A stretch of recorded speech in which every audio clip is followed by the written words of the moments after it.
morning, good afternoon, good evening, whenever you're watching or listening to the show. Welcome to the Draft Crush Show. My name is Edgar Salmingo Jr. Join with me always is Ricky Rains. Ricky, how are Joined you? with always. Yeah, joined with always, Ricky Rains. Edgar, how are you? Good to see you, man. I'm excited for this one today. Once again, it's kind of like an impromptu type of live situation. We weren't sure how we were going to do this. I'm excited to have our first guest on. We've been working really hard to build this guest list and get everybody scheduled. And we finally got our first one, and he's one of my favorites. Yeah, we're very lucky to have this person on. But before we get to that, if this is your first time here, if you're just watching, please comment. Let us know who's watching, who's hanging out with us today for lunch, and then if you haven't already, if you want to like and subscribe, support the work that we're doing, so we can give you more of this stuff, then we greatly appreciate it. But today, special guest. Goes by the name of Jared Feinberg. I'm a big fan of Jared's. We've actually never met before, but we've interacted so many times. Just making sure I got this right, Jared. You contributed for so many different things. Currently for Panthers Wire, but also now for SI Now, for the Jaguars, the Rams, the Chiefs. I mean, you might as well keep going, get all the 32 teams while you're at it. But Jared, thank you for joining us today. Yeah, exactly. And it's crazy that I'm writing for Sports Illustrated this quickly, and I'm blessed to be where I am right now. But I'm excited to talk about a specific draft crush that Panther fans aren't entirely on board with. There are some that are fans. There are definitely some detractors. So I'm excited to talk about this guy today with you guys. Thanks, Jared. And then before we get into it, again, I know you very well. I'm a big fan, even though all of us on Panthers Twitter talk to each other, interact with each other. Before that, I was a fan of your work, and so maybe tell the people who you are, where you're from, what you're doing, and how they can check out your work. Yeah, so I'm Jared Feinberg. I write for Panthers Wire and of USA Today and Sports Illustrated as a NFL team reporter. I write about, as Edgar mentioned, the Rams, the Chiefs, the Jaguars, doing content for them. Shout out to my editor, John Shipley. And I'm excited to talk draft with you guys. NFL draft is kind of my niche, and I love evaluating prospects, watching film, growing how I evaluate prospects, and always adjusting every year, because you learn. I go by this motto every day. You learn something new every day. And that holds true when it comes to the NFL draft, when it comes to evaluating prospects. So this is an interesting year for me, because I'm going into this with a fresh mind. I didn't do summer scouting last year, so I'm seeing a lot of these players for the first time ever, and it's kind of refreshing, and it's kind of nice to kind of just get a fresh look and not have to kind of get into the groupthink of ways that the draft community tends to get into during this time of the process. So, for me, being raised here in Asheville, North Carolina, growing up in this area, and kind of being like a local NFL draft analyst per se, it's kind of cool. But it's also humbling knowing that people rely on your analysis, and I'm grateful to be where I am right now, and excited to talk to you guys. I've met Ricky in person a few times. I've hung out with him. Great dude. Meeting Edgar, you for the first time today, really. So I'm excited to talk draft with you guys. I'm hyped. Yeah, Jared and I have done draft stuff with each other for a couple years now, almost 3. Yeah. Was it 3 years? Did we start? No, I think it's only the past 2 years, but you came. Yeah. We did the draft event here in Charlotte for Draft Carolina, that I was a part of, and Jared came and hung out for that. And then we hosted spaces for the draft the past 2 years, talking about Carolina Panthers specifically. And so this year, it's kind of fun to give it a broader spectrum, right? We get to do a look at a prospect that can fit not only the Carolina Panthers potentially, but also any of the other 32 NFL teams, which 31 of them basically Jared covers. So he has a nice inside track on talking about all of these things. So yeah, Jared is very, very smart when it comes to most things, but specifically the NFL draft. And this prospect that we're going to talk about is Jared's draft crush. And Jared, you've caught a little bit of flack for this guy. I think it's because you're higher than the consensus. But you know what, man? You've got to feel a little validated when you see some of these big names in the analyst game who are also kind of throwing their support behind him. Mm-hmm. Yeah, this is a player that, and I assume you guys want me to kind of say who he is, what he is. Go It's for it. Why Shemar not? Stewart, and beautiful graphic. Oh, Shemar thanks. Stewart is such a fascinating prospect because there's so many varying opinions on him. I was kind of just scrolling through Google, kind of just seeing what types of scouting reports are out there. What were people writing about with Shemar Stewart? I saw Matt Holder of Bleacher Report grade him in the 3rd round. I've seen guys grade him in the top 10. Kyle Krabs, the 33rd team, grade him as a top 10 prospect at the moment, if I'm not mistaken.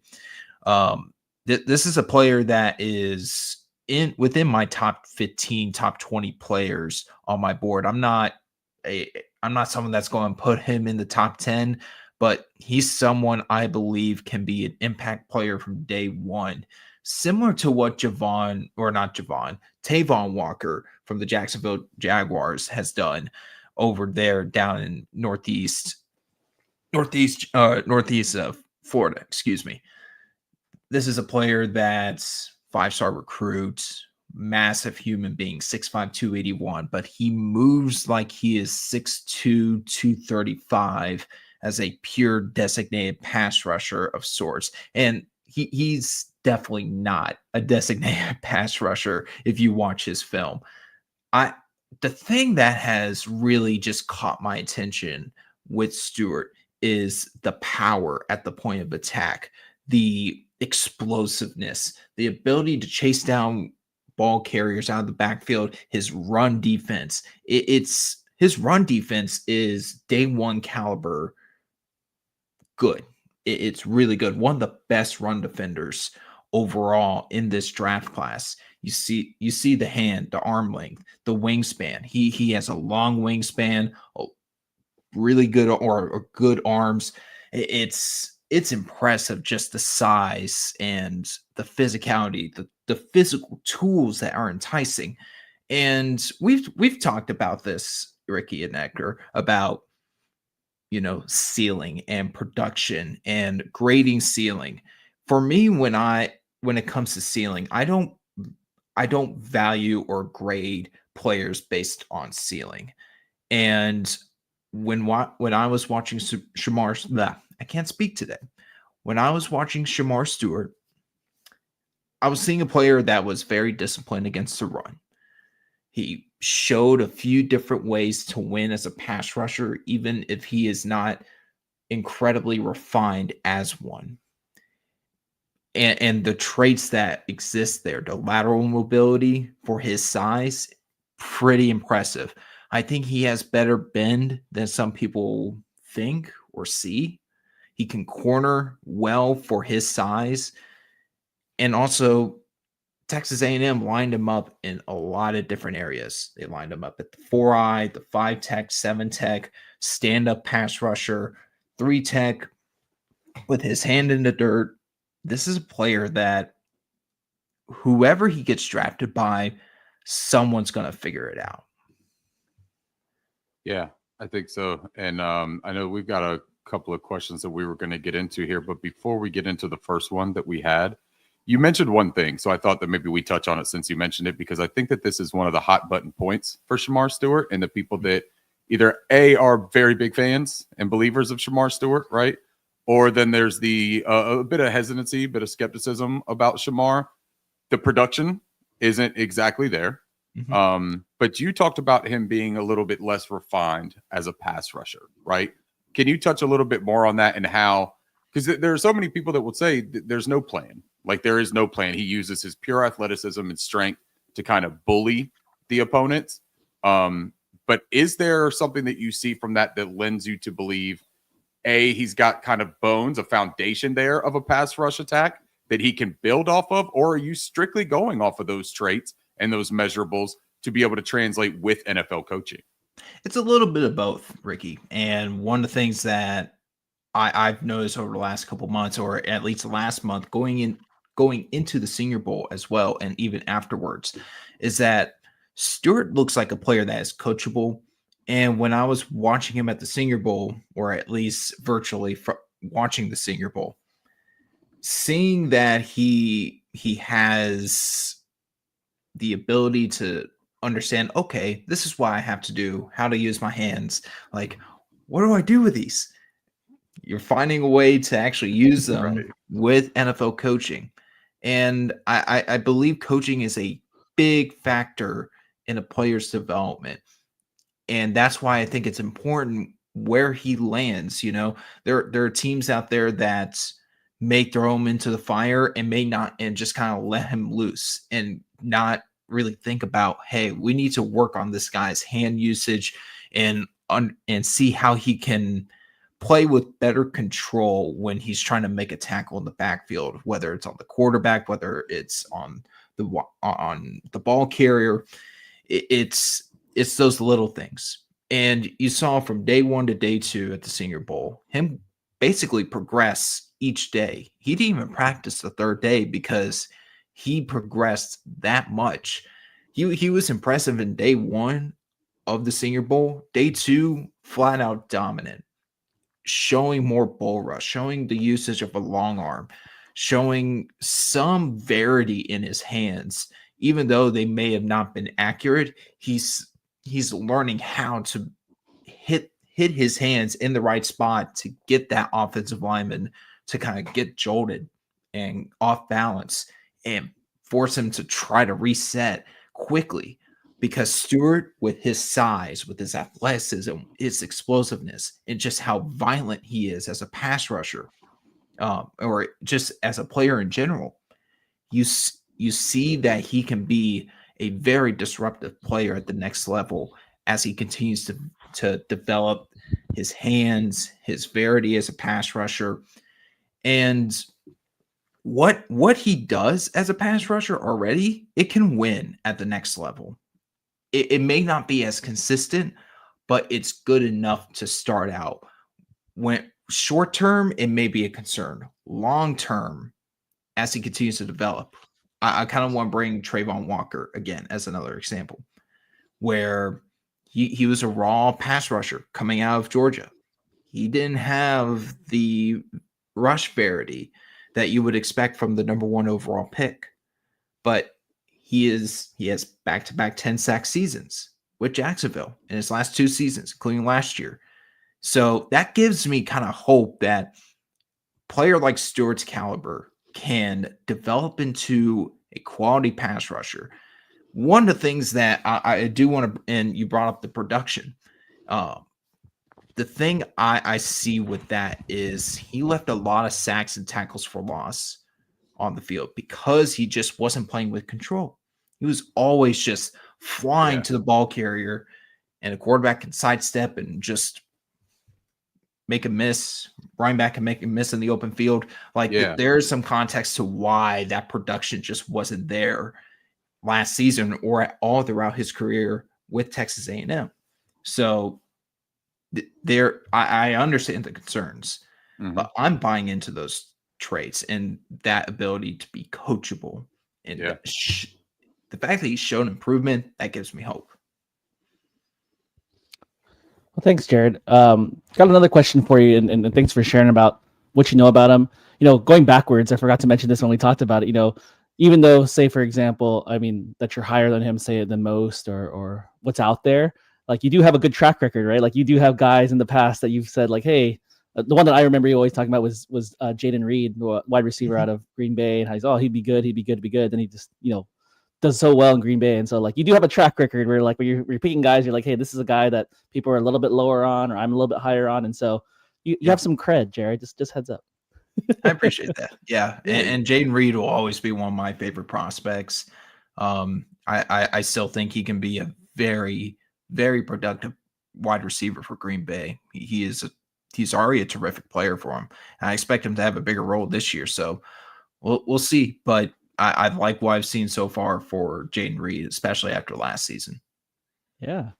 My question for you for Shemar Stewart is best fit. So he is, a bigger size, so maybe a jumbo-sized edge or a 4-3 defensive end. Just looking at just his measurables alone, but you've watched him more than I have, and so whether it's a team, whether it's a scheme, whether it's a defense, who do you like who would you? And you obviously have a survey of a lot of teams in the NFL.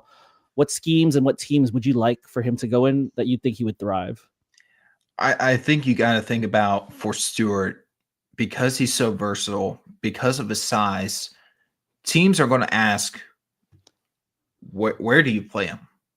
Do you play him the 3 tech, add a little bit more weight, and allow him to be a true defensive tackle? Or do you keep him as current weight, or even allow him to continue to get his weight down, maybe to about 270, and allow him to play on the edge? That is something that teams will be talking about throughout the draft, and that's what they're going to be asking him during the interview process at the NFL Scouting Combine. I think it's next week. Sorry, next week. Wow. I know.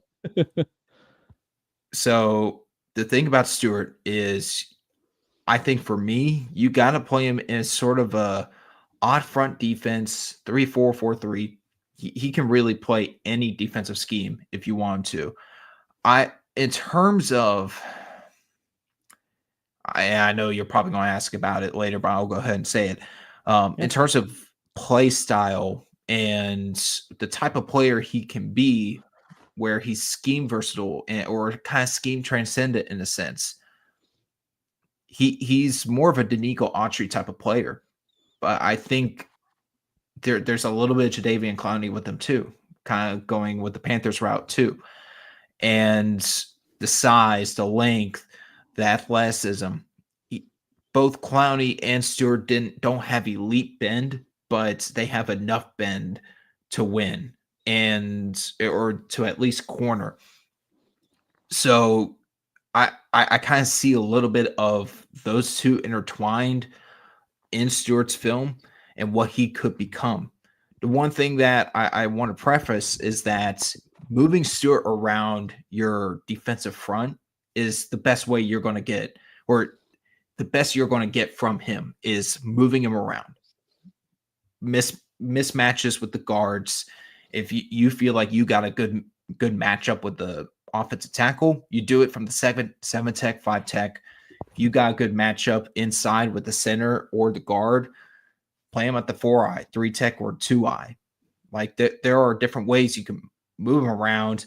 I think he does fit more that odd front where he can kind of stand up as a pass rusher. I wouldn't recommend him dropping into coverage. I wasn't really thrilled with his coverage reps when he had to drop into it, but those odd even fronts, or just basically any front, he can play well. And I think his run defense ability, his block recognition skills are very good.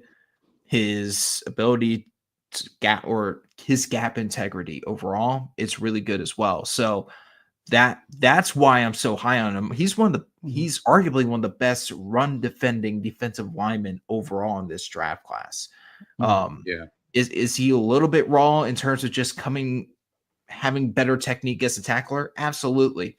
Especially when he's trying to make tackles in the open field. We talked about this a few moments ago. But what Stewart provides right now, I think any defensive front out there would really want him. I think New Orleans would be a great fit for him.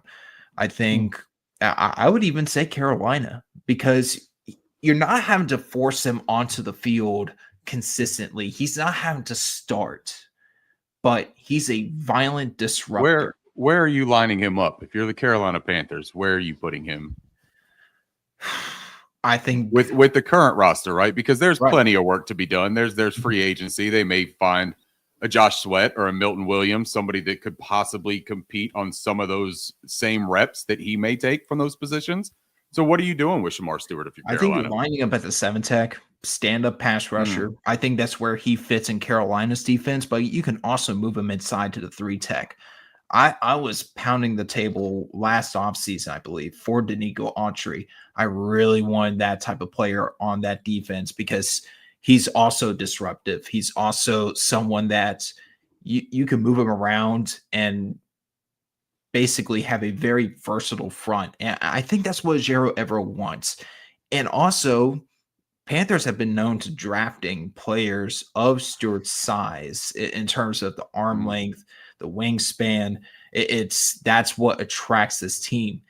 Carolina, in a way, or at least Dan Morgan's kind of traditional in the fact that they want guys with long arms. They want players that can have good reach, can have good extension at the point of attack on either side of the ball.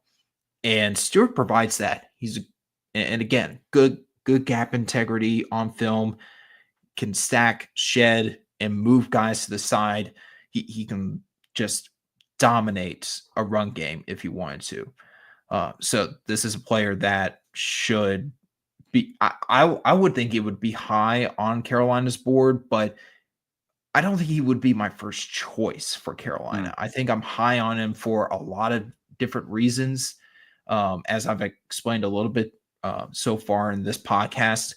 But one thing I love about him is that you put him on any defense, he's going to be really fun. Yeah. And now, so you bring up the film, so we're going to get into that here in a second. I do want to make note. I thought it was a little bit of an okey doke move there by you, Jared. You brought up Trayvon Walker like 3 different times. And then when we get to the comp style, right, we get to this player comp and Trayvon Walker's nowhere to be mentioned. So I thought that was a really good sleight of hand trick. We had a comment from a YouTube user who's watching us today during lunch that says Stewart reminds him a little of Rashawn Gary up in Green Bay. That's a good one. Like that? Yeah. That's a good one. And thinking about, I think Gray was before, he might have been before I started doing draft evals. What was he, 2019? I think he was 2019. That would have been my second year. So many drives have gone by. It's just go. Yeah. Start melding into each other, right? Gray's a nice comp, and I see a lot of the similarities between both Stewart and Gray because they're both a little bit of tweeners. So I totally understand where CJ's coming from in that regard. Great. And you brought up like the gaining or shedding weight to fit one of these positions. I wanted to ask about that because is that a necessary thing, do you think, for like him to find success at the next level? Does he have to change from a physical composition standpoint? Does he have to meet a different weight or standard to play certain positions? Or do you think that he's right now with the frame that he has, right? Because that's one of his superpowers, I think. For me as an evaluator, when I look at him, it's an NFL ready frame. It's ready to go, right? And you don't have to have questions. Like there are so many other prospects, Jared, and you probably have the same notes that maybe have a slighter frame, right? Or a slighter build, but have the frame to fill in. So there's a little bit of projection there of, can a guy like James Pierce go from 243 that he's listed at to 255 on game days on Sunday, right? And does that make a significant difference, especially if he were to add power to the lower half of his body? Right. But for Shemar, man, the burst, the explosiveness that he has off the line of scrimmage, I feel like you don't want to add too much weight to that because you don't want to lose it, right? His teammate at Texas A&M is a guy that we talk about, Nick Scourton.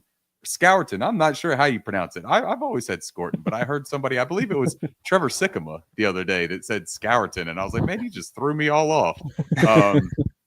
But he's a guy, right, that we talk about. It's so easy to get all the Texas A&M defenders confused. Yeah, because all they do is underwhelm. Oh, sorry, that's for a whole different episode. That's a Texas A&M issue, first of all.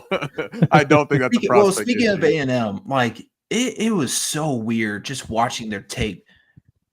They look disruptive, but the production didn't match because they just seemed so out of control when they were in the backfield. It was like Mike Elko was just telling them, go after the quarterback, try to disrupt them. I don't care what you're doing. Just go get them. And it shows. And so much production was left on the field last year. Yeah.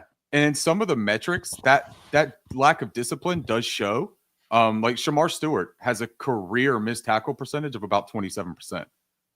Which is high. And for a guy that has his length and his stopping power, it's a little bit surprising, right? But we talked about it earlier that it's just that flying off, just go one speed. It's the Ricky Bobby syndrome, if you will, right? Like he has one speed go. Exactly. And it's like you've got to figure out a way to play with a little bit more discipline. I do like the idea of an NFL coach getting their hands on a player and that being the one thing to kind of mold. We got a couple comments that I did want to touch on. And then Edgar, if you have a follow-up question before we get into the film, we can do that. Shout out Terry real quick, because Terry. look, and see, Jared immediately is smiling at this because he knows how this is going to go here. Yeah. Terry is not the biggest believer of Shemar Stewart, at least not at the high end, right? It's not saying that he doesn't think he's talented, but he thinks that it's overvaluing a guy who has no production or little production. Let's don't say no, but very little production and is a bit raw in traits here. But he says he's here out of pure respect for us, all three of us, not so much the subject at hand. And that's dude, isn't that just like a small picture of this entire Shemar Stewart like conversation in the draft community? Yeah, it is. It kind of just shows a little bit of the split between the people that believe in Stewart's ability, between the guys that are hesitant on what he could become, or not exactly what he could become at the next level, but his stock relative to what the hype has been so far. Right. And with a group. I mean, Russo's right with this one. I think that's probably one of my favorite comps. And that Danico, Walker, and Clowney were the three players that kept coming to mind when it came to when I was watching Stewart's film. I'm like, I see a lot of Clowney. I see a lot of Autry. I see a lot of Walker, like just the little things he's doing. And 15 extra pounds on Shemar. Yeah, like that's definitely a little bit of Clowney. But Ricky, you were saying just a moment ago about how, well, I'm losing the train of thought now. With Stewart, you're kind of you're in a little bit of a pickle if you're an NFL team, because you're going to get the criticism either way of like, why are you drafting this raw player that didn't have a lot of production at the next level? Because for a lot of fans, they don't have access to the film like we do. They don't have access to a lot of the information that some of us do. And understandably, you want a player that has the production to back up the tape if you're such a believer in a player that could go as high as number 8 overall, like Stewart. I've seen I've seen I think one mock draft where he went, I think at 6 or at 7, which I think 8 is probably the highest he could probably go in this draft. That's the highest I think he should go. And anywhere in the first round, perfect. I think Stewart's perfect spot is probably within picks 11 through 20. Like that's the sweet spot for him, in my opinion. And that's kind of where I have him valued on my board, is that a team in there, they might be getting close to contention. They have the quarterback. They have some of the key players. I think Cincinnati would be a really good spot for Stewart, because he can definitely put his hand in the dirt and go crazy if he without Golden as his defensive coordinator. And Trey Henderson on the other side of him to kind of teach him a little bit too. Yeah. So like Cincinnati makes a lot of sense for Stewart. I've seen him like a potential case for Miami. I've seen teams basically anywhere in that 11 through 20 range, but 8 is the highest I think he could go, or that's at least how high I think I would be comfortable with him. I do think there is like a definitely like stopgap of like top 3 pick. Absolutely not. Like you're definitely going to get fired after 1 year. And I'm not saying Dan Morgan would get fired after 1 year for drafting Shemar Stewart. That's not what I'm saying. I think the fit in Carolina would make a lot of sense just because of what Morgan probably values in his pass rushers in terms of the physical profile. But when it comes to, everything that he offers, I think just being behind Wanham and Clowney, and then maybe even double dipping at edge later in the draft, or even having another pass rusher signed in free agency. Imagine if you're able to get Josh Sweat with that pass rush room alongside Shemar Stewart plus Clowney plus Wanham. I think that's perfect for Stewart.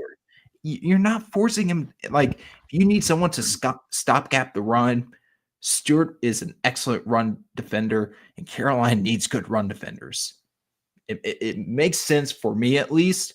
Everyone, I respect that people may not be comfortable with Stewart. I totally get it. I totally understand the concerns, but for me, I'm bought in with the traits. Yeah. So just to segue into something different, but like we've had a great conversation about Shemar Stewart, but why don't we get into what we love? Why don't we let's look at some film, huh, guys? What do you think? Mm-hmm.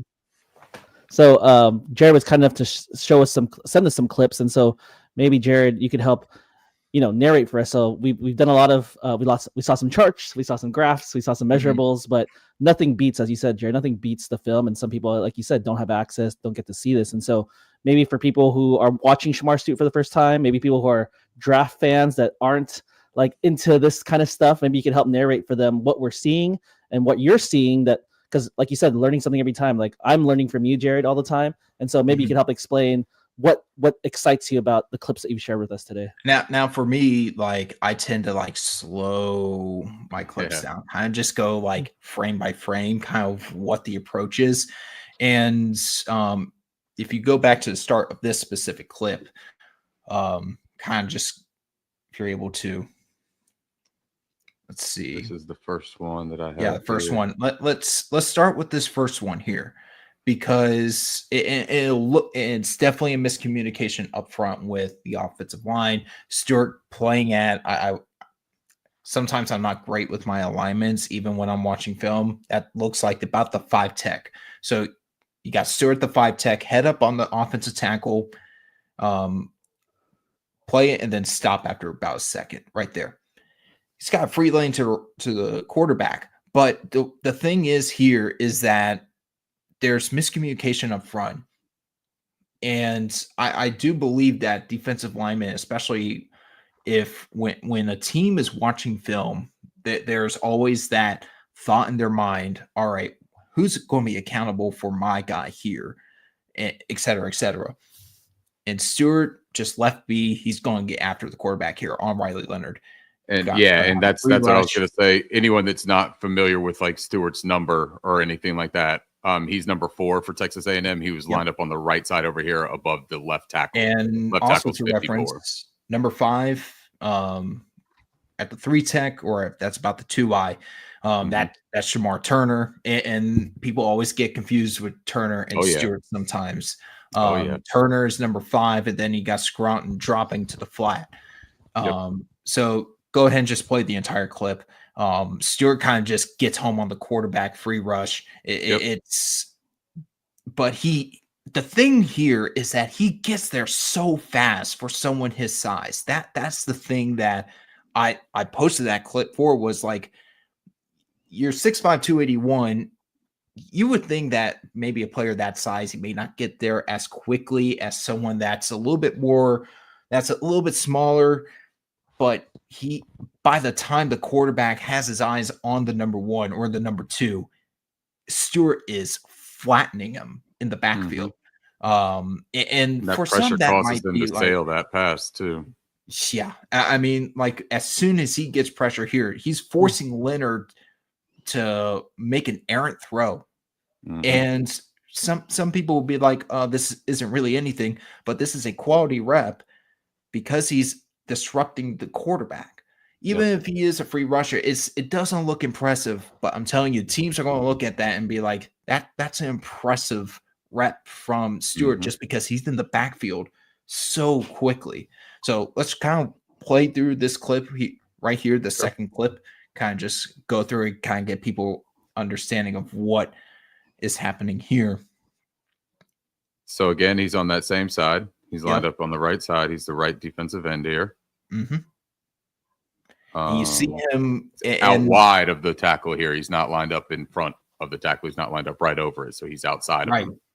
And this is kind of an example of him being used in games such as stunts and twists. See him stunt, force the tackle to kind of trade off. This is where those stunt and twist games can be effective, because if you have a defensive front or a defensive lineman that can play good gap integrity and hold the point of attack while the looper comes in free at the quarterback, this is why you want those types of games, is to free up that rusher and create disruption. Stewart does that here, but what's impressive is that he turns the corner and shows a little bit of bend around the guard. Here it's on number 70. Right there. Yeah, Yep. he's bending Being the pushed shoulder, down, keeps his creating, balance. like decreasing the ground to his hip, like showing a little bit of bend there, ankle flexibility there. You do see a little bit of tightness, and there is a missed tackle here, if I'm not mistaken.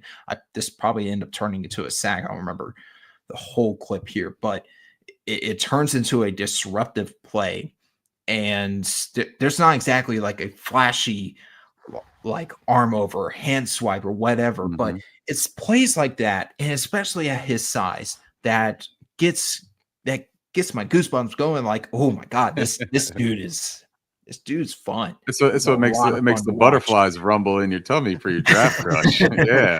And you know, the other thing, Jared, too, is that there's so much is made of like his tools and his traits and his physical build, right? This is an example of that, though, because of how long he is with those arms, that a guy with 33-inch arms, right, that maybe doesn't have the height and all of that, he's probably not touching the quarterback here. You could still get that pressure. You can still move him off of his spot, but you're probably not touching him. And I think that that's important because you can see that it can slow him down, right? Yeah. Like if you just make him take that extra step. Now the quarterback gets away there. That's, again, what we're talking about. This isn't really a lack of discipline for me, though. He's got that interior lineman pushing down his weight. So he's using his strength and his explosiveness from his bottom half to fight through that block, right? Now, the only reason he's able to do that is because he could keep his balance and get low and bend around that corner to get to him. But it makes the quarterback panic immediately and gets him off of his spot. Yeah. And so someone had posted a clip of his game against South Carolina, and it didn't look like all that fancy. Like for the casual eye, it didn't look too fancy. Like he was just kind of going all over the place. But what he was showing was disruptiveness. What he was showing was edge setting ability, gap integrity, squeezing gaps, stacking a shed, getting power at the point of attack, peek, shed, make the tackle, wrap up. Like those were the quality reps. So let's play through this clip as well, kind of just full view, and then we'll go back to the start of it. And this one's fun. Yeah. I like this one. So he's basically reading the mesh point, seeing if it's the running back's going to go, or the quarterback's going to go. It's a run pass option. But watch this guy move as the quarterback is throwing the ball, as Cook is throwing that ball to his passing option in the RPO game. He then turns, runs, and it's a deer sprint to the ball carrier. And that's kind of an example of the explosiveness and just the sheer insanity of how good he moves for someone that size. And you know, I think his playing weight probably around this time is probably closer to 290. Yeah. A&M season ended early. I don't remember if Stewart did play in the bowl game. It doesn't sound like he did. So he's going to prepare for Senior Bowl, etc., combine, try to get to a specific weight. But I think he's probably playing around 290.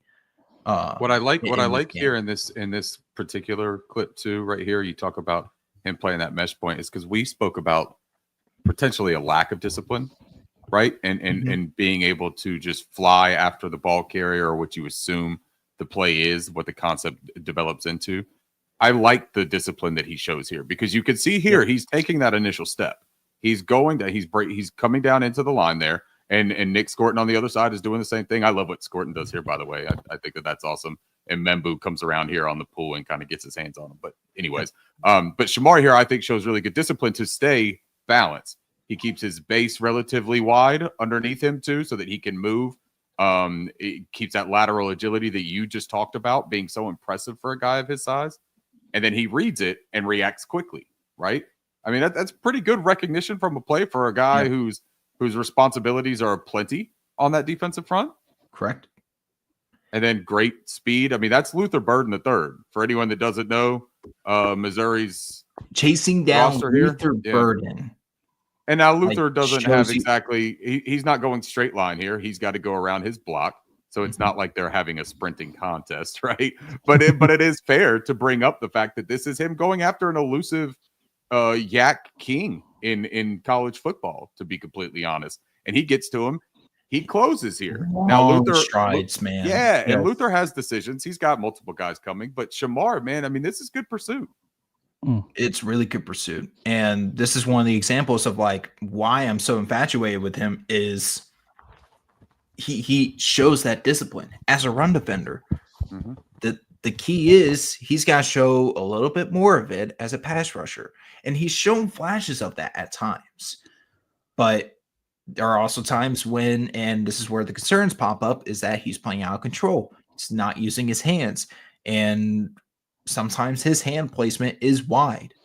And that allows linemen to get to his chest. So there are issues there that need to be addressed. I think they will be. Same concerns really with Trayvon Walker and Rashawn Gary. And those players have become formidable starters for their respective defenses in Jacksonville and Green Bay. So if those players are emerging as like sufficient good football players over time, same could be said for Stewart, in my opinion. Mm-hmm. I like Edgar. You see who he's matched up on here, right? The Missouri tackle. Yes. That's one of your guys, isn't it? Don't you like him quite a bit? I just a thought. We'll save that for another conversation. But all right, so Jared, you can talk us through this one too. I just bring that up because I also like Armand Membo, and I think that it's really interesting here too. And I paused this right at the snap of the ball. Right, the ball is just getting to the quarterback in shotgun, and if you look at all the offensive linemen and defensive front players right here, and then you have the linebacker coming down too. But you look at them. Shemar is already not only out of his stance, but moving forward off of that snap. That first step, man, that get off that he has is pretty legit. Now, I don't think that it's in the same realm as some of the quicker guys like the Abdul Carters, the James Pierce, Mike Green. Like it's not there. The Donovan Ezeraku's, it's not there for the first step and that get off. But for a guy who's 6'6", 280, I mean, it's pretty impressive, man. It's really impressive. Sorry, I was just kind of looking at some of the grades I had for specific trades I had. I just heard Edgar grunt at this play too. It tells you he likes it, man. If you hear a patented Edgar grunt, man,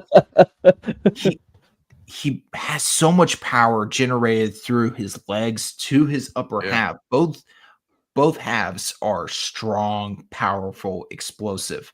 And you can see Membo there. He's got strength too, man. Look at that collision there that he moves him a bit. And I mean, what Shemar does is impressive. Yeah. That's a war in the trenches. And watch Stewart use his right side to just kind of just. And you talk about Stewart's hand placement, attacking the gap. And you talked about his hand placement. His hands have to be pretty sharp here to get under Membo like that and move him back to be able to push him back. I mean, it's got to be pretty precise hand placement, I think, to be able to push him off. Yeah. I mean, just an excellent rep there from Stewart. Great play. We'll show that one more time and get into the next rep. And I graded Stewart in terms of his first step, like among the players with high level first step. So like, for example, Abdul Carter has like a 14.7 out of 15 grade for me with his first step explosiveness. That's in a very elite grade. That's close to like a blue chip grade in that trait category. Stewart has a solid 14 grade, which is still very, very, very good. Yep. And the reason why I have his first step kind of graded among the likes of Pierce and Green in the first step regard is because he's very explosive relative to his size. So when I also take into account how big the player is and how explosive he is, like this is a guy that can really get off the ball very, very quickly. So then we've got him. And this is against Will Campbell. That's right. See, look at that length, man. And see, Yeah, that's something like, they talk about with that is- Will Campbell. That's what you run into. Will Campbell's got the shorter arms, right? Yeah. And that's what everyone questions: is he a that guard plays or a a tackle? factor Yeah. in this evaluation You can too, see Stewart because his pressing him length first. can be such a challenge Yep. to go up against. And you see him use the long arm. Yep. Long arm transition It's into right a into bull his rush, chest. speed to power, get him off his spot, and then it does force the quarterback into somewhat of an errant throw because of that speed to power. And Nussmeier understand that he's got pressure already in his face. His right tackle is in his lap, or his left tackle. No. Yes, his left tackle. Excuse me. Yeah, sometimes the thing gets confusing, but You're good. You see Stewart pushing Campbell to the lap of the quarterback. Like it would be nice if he did get to the quarterback himself, but forcing pressure, being disruptive, that's a disruptive rep. And I get it. You don't want your pass rushers just to be disruptive. You want them to show a little bit more finesse with their verity as well. Have different ways to win outside of just a few things. And sometimes athleticism plays a role, the power, the speed. Like if you're able to win with a long arm consistently, great. If you're able to win with speed and power, great. Win with bend, great. Yeah, add a little bit more verity. I still want to see more verity, but on that rep, that's a disruptive rep. And forcing Campbell into the lap of the quarterback, that's a good rep from Stewart. So then we get in.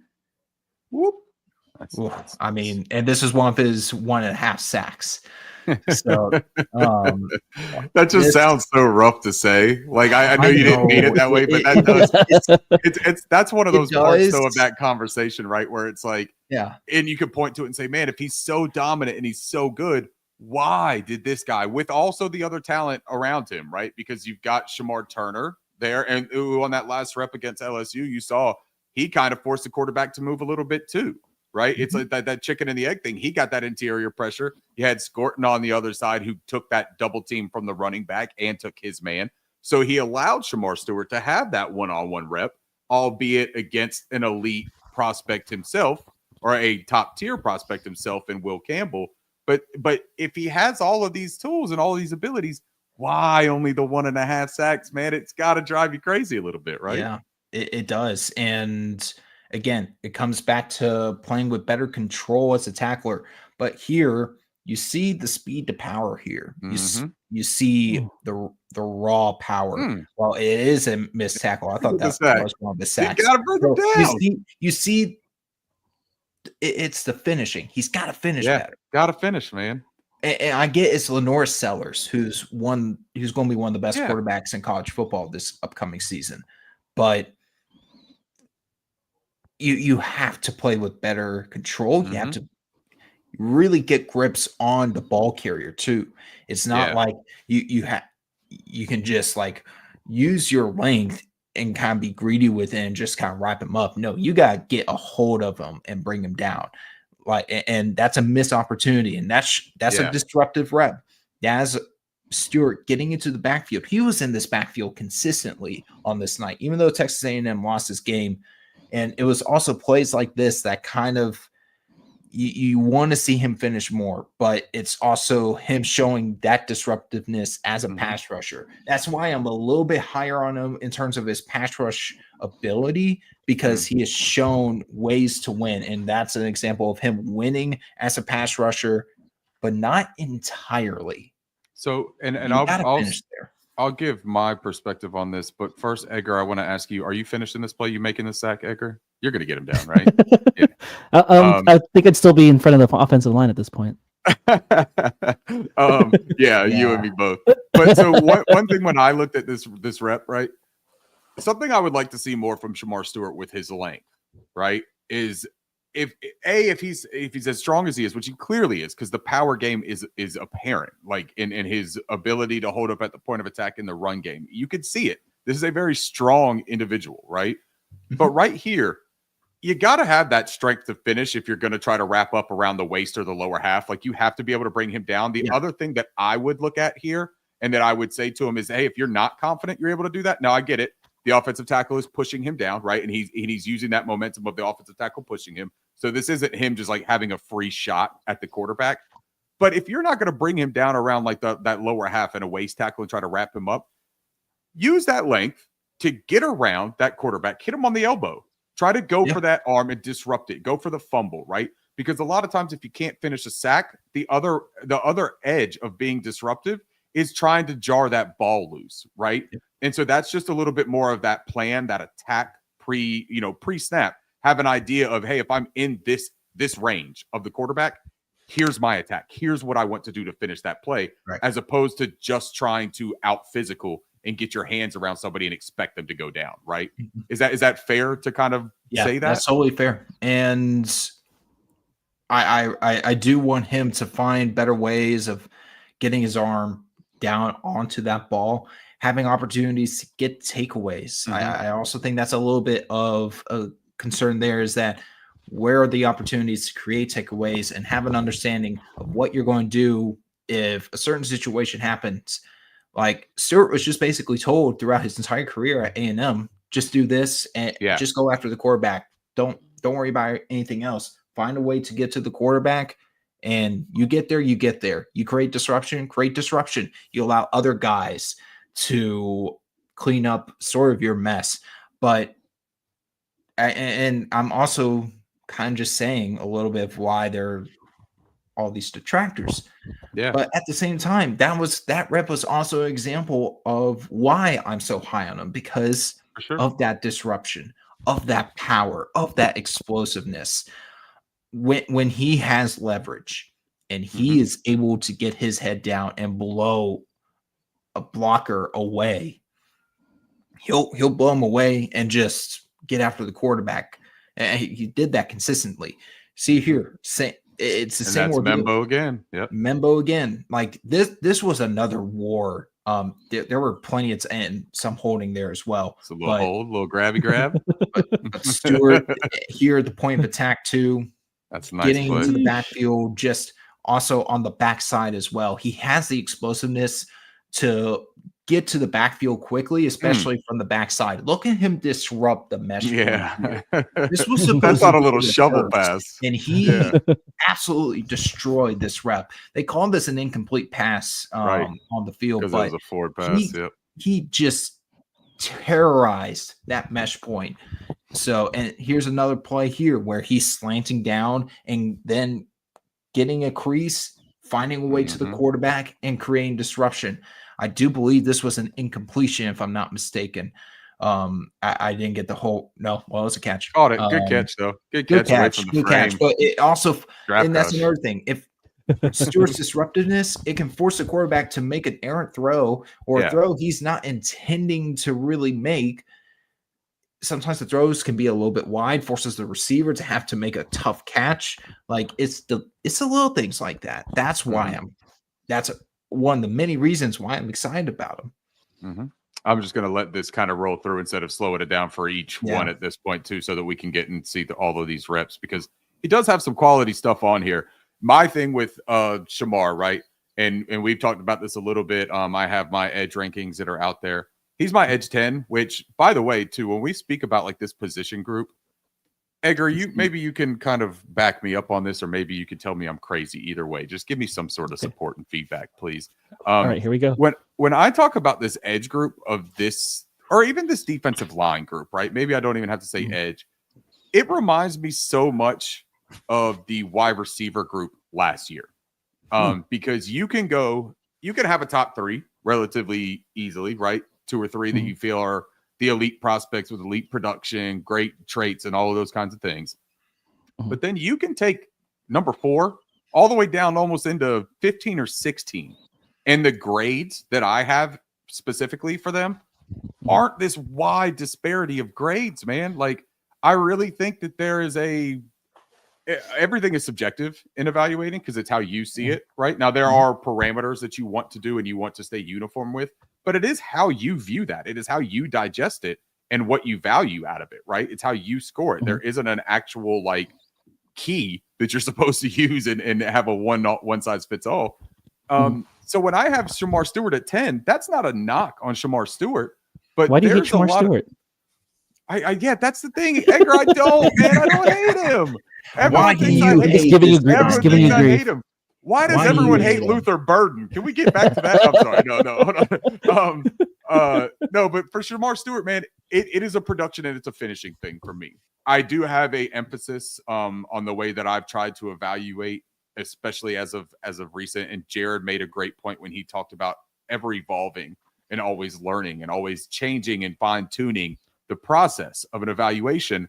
And it's something that I learned from Matt Waldman, who I think is one of the absolute best at evaluating prospects. He does all the offensive ones for fantasy. He at one point did dive into the defensive side, and that was a lot. But he's the one that had said, look, man, I had like the way that I was evaluating prospects, and it changes. Like I see things that matter more to me, and I start recognizing those things and start developing trends and things that matter the most to me specifically. And so for me, I do have an emphasis on finishing and production. I think that it translates. I love the pressures, quarterback pressures. It's a great metric to use because it does show how disruptive they are. But tackles for loss and sacks are what finish plays and what eliminate a quarterback from making a terrific play, right? Because some of these plays that we've seen, these quarterbacks are completing the pass. So as disruptive and good as that play is for me, I want to see that play not be able to be finished. Like that's the goal, right? And that's when you're scoring individual reps, that's what gets you that full point instead of the half point for disruption, right? Like that's what tells me that's a winning rep and not just a disruptive rep. So for me, that's why he's 10. I still think he has as much, if not more, potential than just about anyone after Abdul Carter in this class. I think that he literally does have those physical tools that NFL teams will drool over. I think, just to give you and Jared your props here, it's a really good comparison that you made with wide receivers because in that group and in your rankings, Ricky, like your 1 through 10, like you're talking about, and the same thing with the wide receiver room from last year, like you're talking about all different body types, all different ways people win, Right. all different schemes, all different. So like in a vacuum, you and Jared are like evaluating players just with just a generic team, right? But like each team will have different players ranked higher because they need this specific skill set. So your 10 could be somebody else's 3, someone else's 3, right. and someone's 9. And so I think it's very important. I think for me, just as a draft consumer, I love it when people put tiers because then it tells me like, okay, like you don't hate them. Like you cluster these people together, you cluster these people together, you cluster these people together. Maybe you have preferences on which you like, but at least you have a cluster. But wide receiver, edge, especially in this particular class, like it's hard to just in a vacuum say this person's number 10 Absolutely. and then this person's number 4 when like you have no other context to like maybe a team already has someone like a Shemar Stewart. So why would you draft them higher than say someone like a Mike Green or a James Pierce, right? And so I will say that just in a vacuum, if someone just looks at your rankings and says, hey, I hate Shemar, Ricky must hate Shemar Stewart, I would say like put into context, like, and especially what you said about how, a lot of these can be clumped together and they have different ways in which they win. And the success in the NFL matters to what Edgar just spoke to as well, in my opinion. Who are they playing with when they get to the NFL? What is the scheme that they're playing in? Because the parts that are next to the complementary pieces next to them on defense will dictate a lot of what they're going to be asked to do, especially early on in their careers. If you put Shemar Stewart next to Derek Brown, that's a whole lot different than Shemar Stewart being next to another rookie, right? Like you want him to play next to somebody who is a effective, ready contributor right now, so that you're not trying to learn the ropes with Shemar Stewart and another person like that. Maybe in the future that develops into a really awesome pairing, right? And maybe you pair him with Shemar Turner just to give him that Braden Fisk, Jared Verse thing. Maybe you do give him some familiarity, even if you have to go the young route. But those complementary pieces, they matter a lot, man, to a player's success rate in the NFL. So I think Shemar Stewart can find great landing points. I love the Cincinnati one that Jared brought up. I think that's such a cool fit. Because also I would love to see him learn from somebody like Trey Hendrickson. Trey Hendrickson is a guy that is effort, discipline, and technique, right? And he's a strong dude. So you can obviously look at the relatable thing with the frame and the power of those two. But man, to learn the technique and to learn the winning ways from Trey Hendrickson, who is one of the premier pass rushers in the NFL and has been for years, that's the kind of stuff that could make him an absolute weapon. Well said. I also think that, you know, in your list, Ricky, and just maybe just to, I know we're up against the hour. First of all, there's close to 500 people viewing. So for those who are watching, thank you for your support. Thank you for the love on the comments and everything. Just really appreciate it. Just to wrap up, because you're on this. So on the consensus big board, for Draft Crush, we've been trying to put a consensus big board of different analysts. Right now we have Shemar Stewart as edge number 6. Sorry, edge 5. Overall 16. Edges 1 through 4, I have Abdul Carter, Jalen Walker, Mike Green, and James Pierce as 1 through in the consensus big board. Edge 5, I know Ricky, you said edge 10. So just kind of wrapping up on this, Jared, how do you rank him? I know you mentioned your grades. Who do you like? These above, aren't entirely below? well. My edge rankings aren't entirely finalized, but I would say probably my top 4 are completely finalized. So Shemar Stewart is my edge 4 in this draft class. And currently at the moment, let me look down here. He is currently, why is he not on here? Oh, there he is. Currently player 16. So when you think about Stewart, I just kind of want to bring this up real quick. When you think about Stewart and where I have in my rankings, sometimes where I have a player ranked doesn't exactly, it sometimes doesn't translate to how I feel about him, you know, relative to where I have him placed. I think 16th relative to where anyone picking in the middle of that first round, I think that's good value for him. That's great value for him, at least in my opinion. And would number 8 be early? Absolutely. But that's, I think the ceiling for him is 8th overall. But if he dominates the combine this week, I think we gotta have a conversation about him being a legitimate possibility at 8.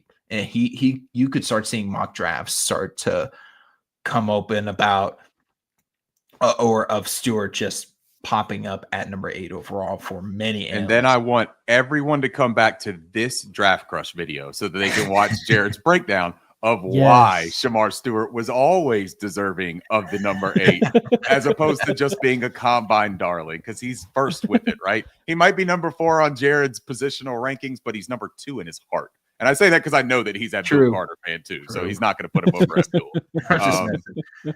And hey, Jared, by the way, why do you hate Mike Green? Never mind, I'm kidding. We'll get into that another time. Oh, brother, don't.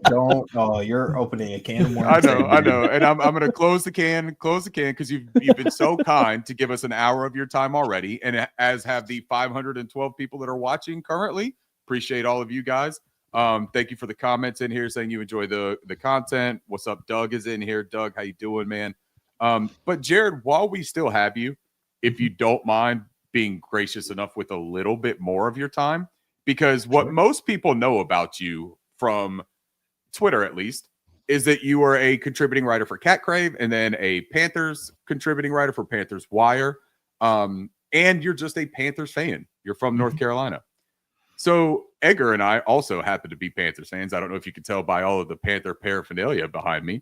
It's a little hard to tell. It's a little hard to tell, right? Yeah. Well, I also have the Very cookbook. I also have the Fuck That's Delicious cookbook, so that changes things a little bit too.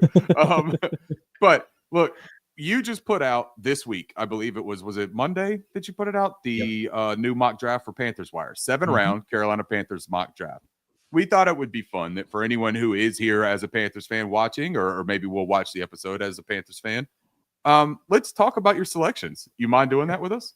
Sure, let's get into it. Just as a teaser, Ricky, I know you have the cookbook behind you, but I think Jared was the one that was cooking with this mock draft. Oh, look at you! Oh, that's segue into it. Yeah,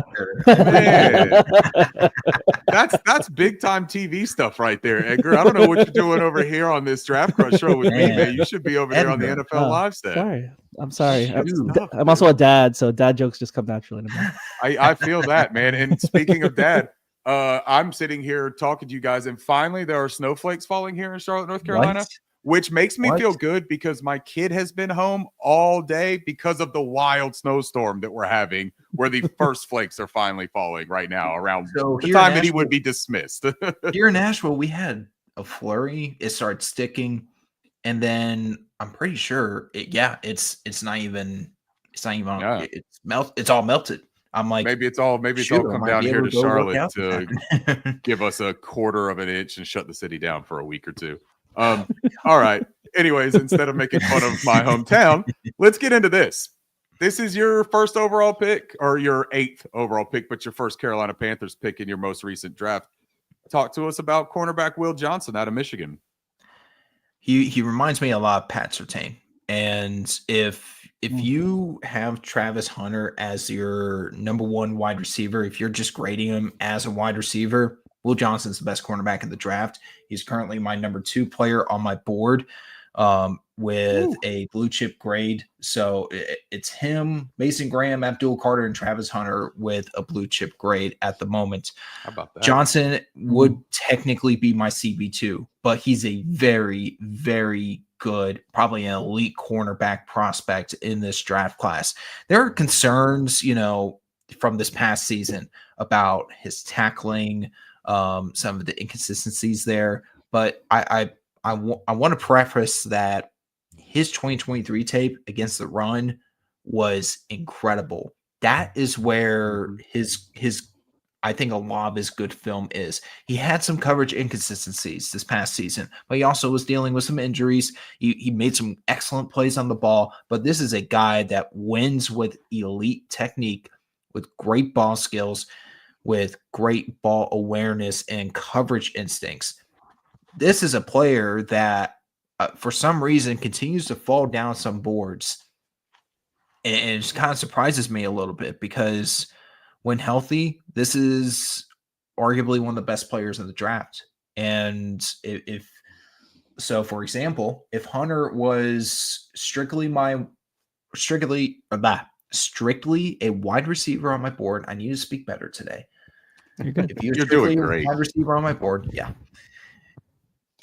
So Johnson would be my number 1 player on my board. Like, that's how good I think he is. He is one of the top 2 players in this draft. Excellent technique. You pair him with JC Horn, your defense is so much better. So much better. And it sounds like Mike Jackson's going to test out free agency. So Panthers are likely to have a new number 2 corner on the roster. Assuming they see that Mike Jackson doesn't have the market out there, but it sounds like they're going to see if there are other better options out there. They may end up drafting a cornerback eventually in this draft, but if it comes down to it, in this scenario that I provided at the start of the article, I mentioned, the reason this mock draft is the way it is because I kind of predicted a little bit of the free agency moves, the possible free agency moves. So, like, they may add a quality defensive tackle and quality edge rusher, which kind of mitigates the preface for a big time playmaker at one of those positions. So you go with best player available. Based on my board, Johnson would be the best player available. He would be an immediate upgrade defensively. He would provide value in coverage and the run game in run support. So Johnson's one of my favorite players in this draft. And he's deserving, I think, of a top 3 selection, to be frank with you. Edgar's going to walk you into the second pick, or the second round pick. But before he does that, I want to just mention someone on Twitter that I can't remember who it was. It was somebody that does the analyst thing at a pretty serious rate. That said that Will Johnson just wasn't dynamic enough and is a zone specialist to warrant a pick in the top 5 to 10 picks. So shout out to that person because I love big, loud, wrong I don't statements. agree with that at all. I think no, I don't agree with it at all. Johnson Not is dynamic enough. This dude is liable to take any interception and turn it into 6 points immediately. You want to talk about not dynamic? disciplined corners in this draft. And on top of Well, that, and that's what they were saying. They were saying that he's a zone specialist, so that he's a very good zone player, but that he doesn't have the ability to play man. And I think that that's crazy because I think that he's at least top 3 in man coverage in this draft class. I would say that Benjamin Morrison and Travis Hunter have legitimate arguments for their abilities in that realm. But I think that Will Johnson, honestly, he might be a little bit more polished than Travis Hunter. I think he's a little bit more technically advanced, but I also think that Travis Hunter just has the highest ceiling of anybody in this class. He's a better athlete. Yeah, he's a better athlete. Elite And he athlete. does have a good conceptual understanding of the position that he's still playing. But Will Johnson, man, Will Johnson's a terrific football player. And I just think that sometimes when we get this period of time, man, where we've been watching the Senior Bowl and talking about these things for so long, and now you're going to have the combine, we forget what they look like on the football field. And on the football field, Will Johnson is a difference maker, and he is dynamic. So I like this pick. I'm sorry. I had to bring that up. Fine. Ever since I've seen that tweet, man, it's been playing in my head over and over. I'm like, zone specialist. That's crazy. Real quick, if Johnson, so Daniel Jeremiah mocked Will Johnson to the San Francisco 49ers a few picks after this. If he lands in San Francisco, someone messed up. Yeah, people are going to be sick to their stomach watching Nardo Green and Will Johnson. You're talking about a potential – he's got all-pro potential. Will Johnson's that type of player. But because there's some misconceptions about what his play was this past season, which are fair, but at the same time, you have to look at all the tape. You got to go into his past season as a true sophomore. Terrific cornerback, terrific player. He's not the best athlete, but he's similar to Surtain in the fact that he is an elite technician in coverage. Simple as that. Yep. All right. Right. So Jared, we know, following the Panthers, there's a big gap between this one and 57 in their second round. Yeah. They lost their pick in the Bryce Young trade. They picked up this one last year when they moved down with the Rams. You went with the wide receiver. To be honest, or fully transparent, the only game I watched of Alec Ayumanor was against Travis Hunter, and it was like super impressive and like literally like force fed him the ball. But why did you go with him? Why'd you go wide receiver here? Talk us through like your thought process when you picked him for the Panthers. So it's starting to look increasingly likely that the Panthers may not be able to get that true number one wide receiver in this draft class. I mean, of course, they could always draft Ted McMillan.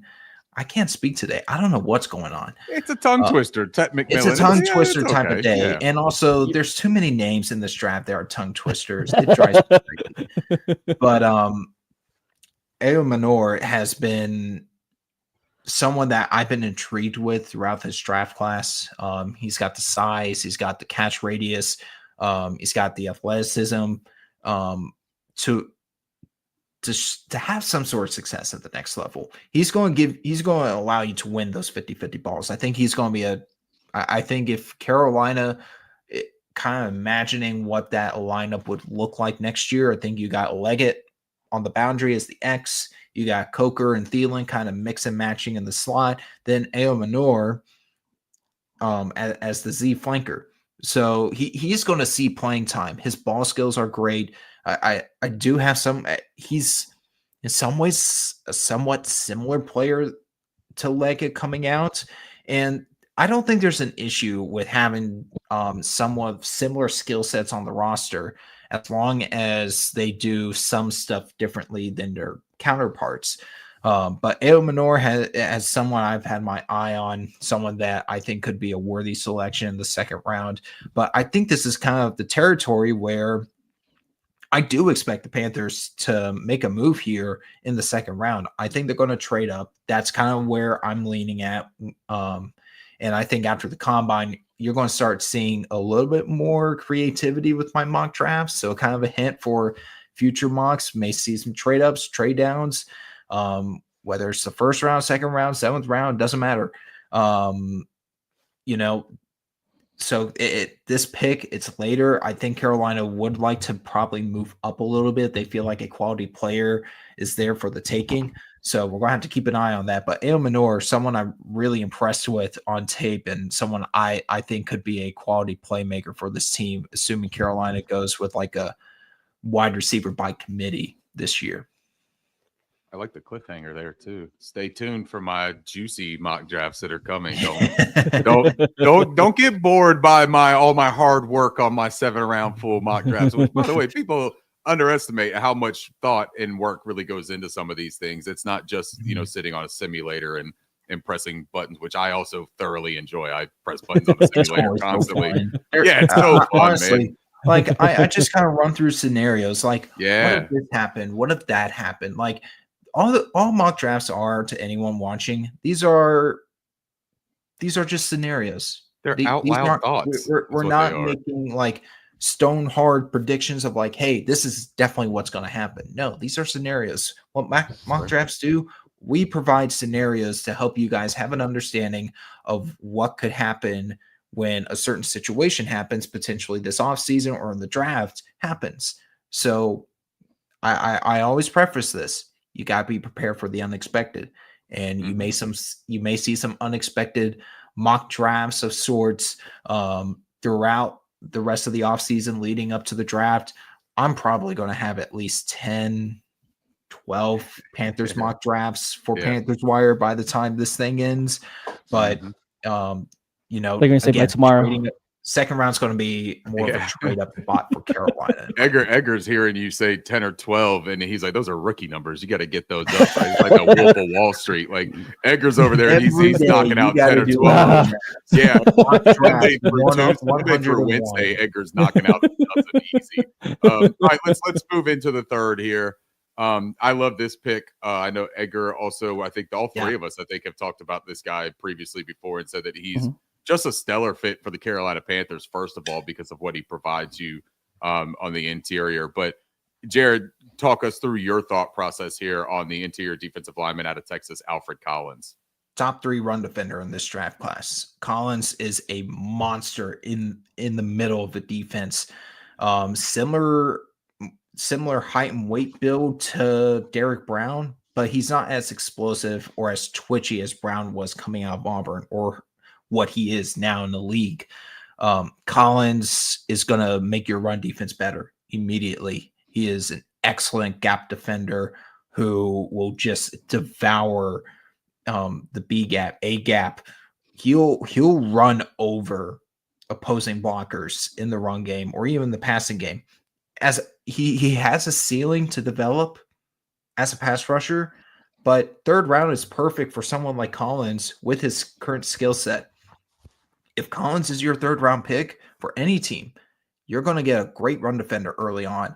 And I really enjoyed Collins' tape. Collins is currently ranked in, let's see, he has a more so of a late second round grade for me at the moment, but this is a player that I think they late day 2, that's perfect for him. Yep. And if he goes higher, I wouldn't have an issue with it because he provides that value as a run defender. And plus, you don't have to have him on the field 24/7. He is a classic nose tackle in a sense. And Carolina seems to be trending with who they've been interviewing. They're in the Shrine Bowl. They're in the Senior Bowl. A lot more beefier interior defensive linemen. So it sounds like they're finally going to go after a true nose tackle in this draft. I see a comment saying that I think they should draft a special team punter kicker with the last pick. Dan Morgan should be fired on the spot if that were to happen, because you never draft a punter or a kicker in the draft ever, because I feel like you can. I disagree wholeheartedly. Wholeheartedly. Yeah, 100%. Really? I'll tell you why. Fight. Yeah. This is maybe the only time that Jared and I are going to have like a vehemently disagreeing opinion here. And mine is almost because of how petty of a human being I am and how willing I am to commit to that pettiness. I want to send a statement, like the Godfather movie type statement. I want the horse's head in the bed when Eddie Pinheiro wakes up on April 27th. And it's like, hey, look, man, you're out. We drafted a guy. We used the draft capital to bring in the Miami kicker, right? That Darren Bates got to watch up close at the Shrine Bowl. Like, I look, this is just me again, being a very petty person. I agree with the sentiment that Jared is saying, that you can get these guys as, undrafted free agents and stuff like that. I do think too, though, that if you have that 7th round pick right now, Jared, you make a great pick in your mock draft here, so I'm not going to spoil that. That's a valuable pick that I think could actually be worth the roster spot. But a lot of times, some 7th round picks are almost just like, look, we've gone through the entire process. We're gonna draft this guy. We're gonna let him run on the practice squad. Maybe he can provide some special teams, but you're not normally expecting a whole lot. A kicker, if you are in need of a kicker and there's a legitimate one out there, that's a guy who's going to make a 53 roster spot and could possibly impact your franchise for a decade. So I think that if there is a legitimate kicker, getting him in the 7th round, it's not a waste to me. And I would understand doing it. And I also think that it's an awesome statement to make of, oh, you're the world's most accurate kicker of all time. Good for you. Here's your papers. I hope that you can find another job. Clemson kicker Nolan Hauser, future number 1 overall pick. There you go. What's the other kid? The Michigan kicker. Oh, Dominic something. Isn't that it? Yeah. That dude is a serious talent. Like, I'm joking around when I say it, but throw him in the 5th or 6th round, man, and I'll entertain it. If you give me an opportunity, make it a supplemental draft this year. If you allow him in there and say, hey, look, we'll let him come in, but the Panthers have to promise to take him in the 5th, I would consider it. I'd consider it. So Doug mentioned something that was posted by Schefter a little while ago. Cap's going to increase big time this year again. You're going to see massive increase in the salary cap. So Carolina, I think you're going to see – you see why Dan Morgan wants to be aggressive, because he has in his mind that the cap's going to go up again, and future money, they can really navigate that. And I think that should excite fans, because I totally get that people are still a little iffy with Dan Morgan, but I feel like he has a good process with them, taking accountability for the defensive struggles, even though some of it wasn't really his fault. Maybe some of it was. But what Dan Morgan is going to do, I think you're going to see him be very aggressive. It wouldn't surprise me. Like, if he swings and misses at a Josh Sweat, but ends up landing another quality rusher, a quality veteran rusher that can make the Panthers defense better, that's all I'm kind of looking for. Like, show the effort to try and get these guys into this organization. So I'll take that excess $22 million and hand it right over to Josh Sweat, and then I'd say, hey, tell your pal Milton to give us a call, because we'll throw him the rest of the money. Bring Milton Williams and Josh Sweat and Milton Williams this offseason. That's right. If Carolina lands both of them, home run offseason already. Yeah, let's get ridiculous and start talking about that Super Bowl trip, right? Okay. Santa Clara. Edgar, I need you to get into this next one. Together in Santa Clara. Yeah, that's it, man. All 3 of us. Yeah, that's right. We'll meet over there in Edgar's side of the world, right? Yeah, let's do it. Yeah. All right, Edgar, let's just book it now.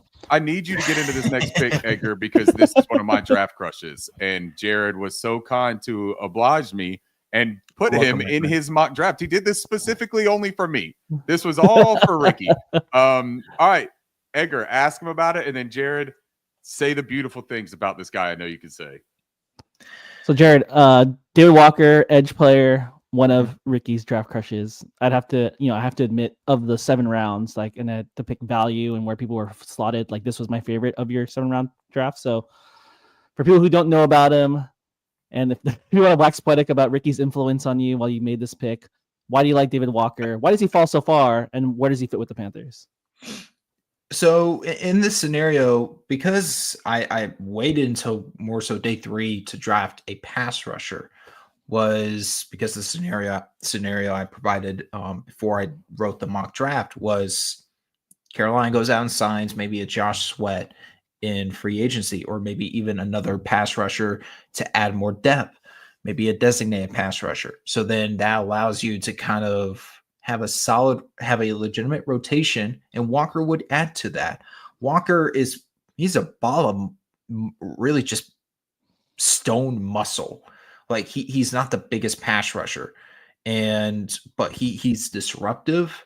He can get after the quarterback. His motor's super high. Like I haven't really dug into his film entirely, but from what I've seen so far, I see why Ricky's high on him because of that ball of energy. Despite being undersized, he can get after the quarterback, and he has shown that he can go up against potential or quality NFL talent or future NFL talent. I believe he was at the All-Star games, if I'm not mistaken. So my mind can get fuzzled with all the work I've done over the last several weeks. He was at the Senior Bowl.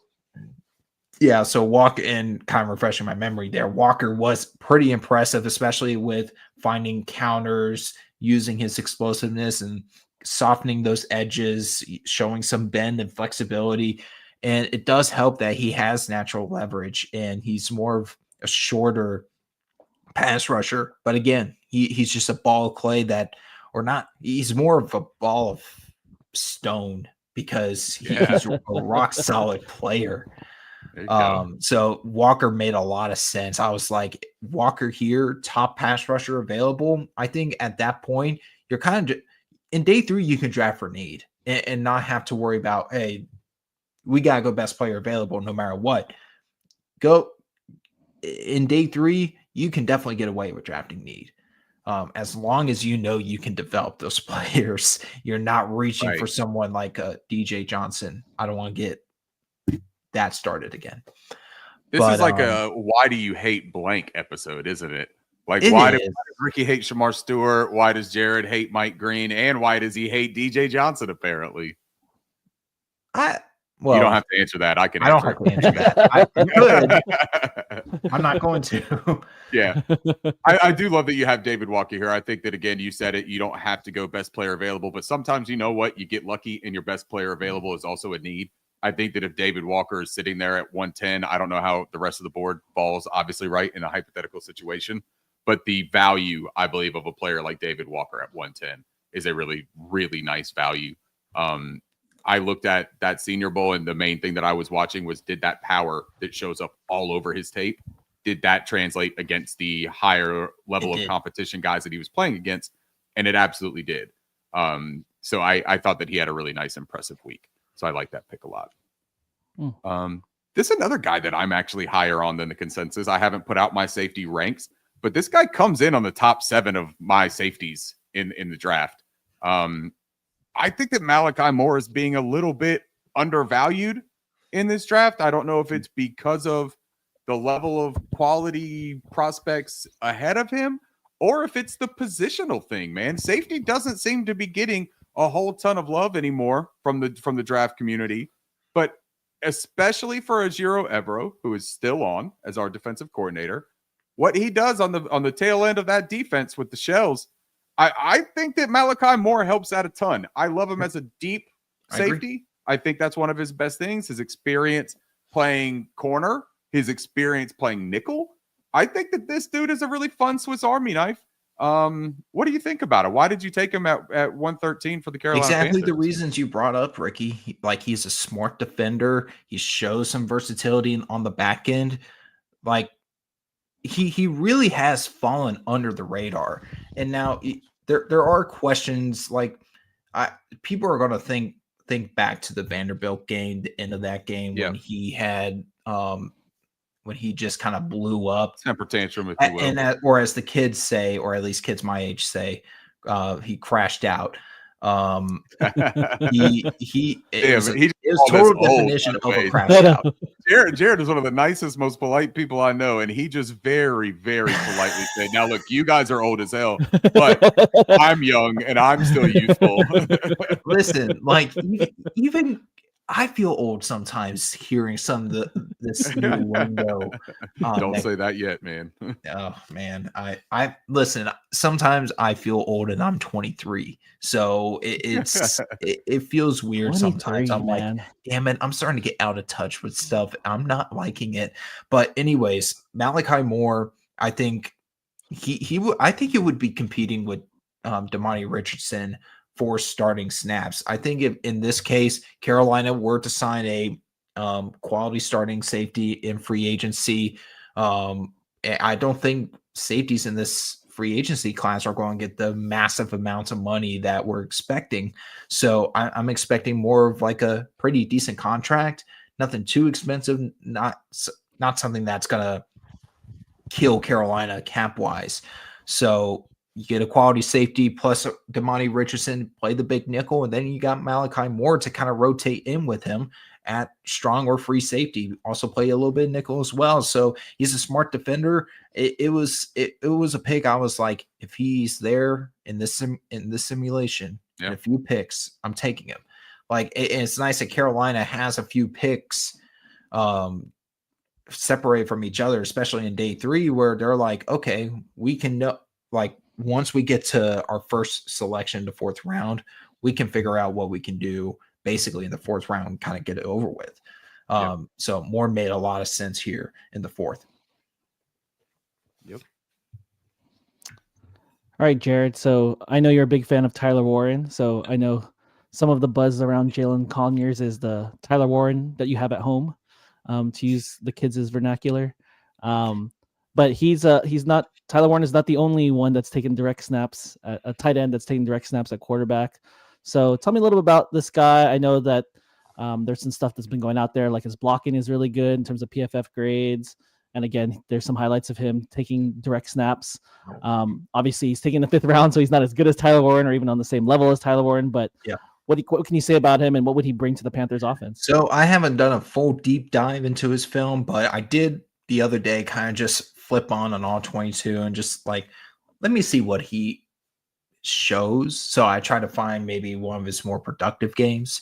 And I was impressed, like similar in the versatility that Tyler Warren provides if you take him in the 1st round.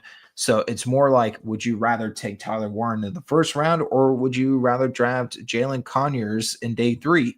So those conversations will start popping up after the combine of like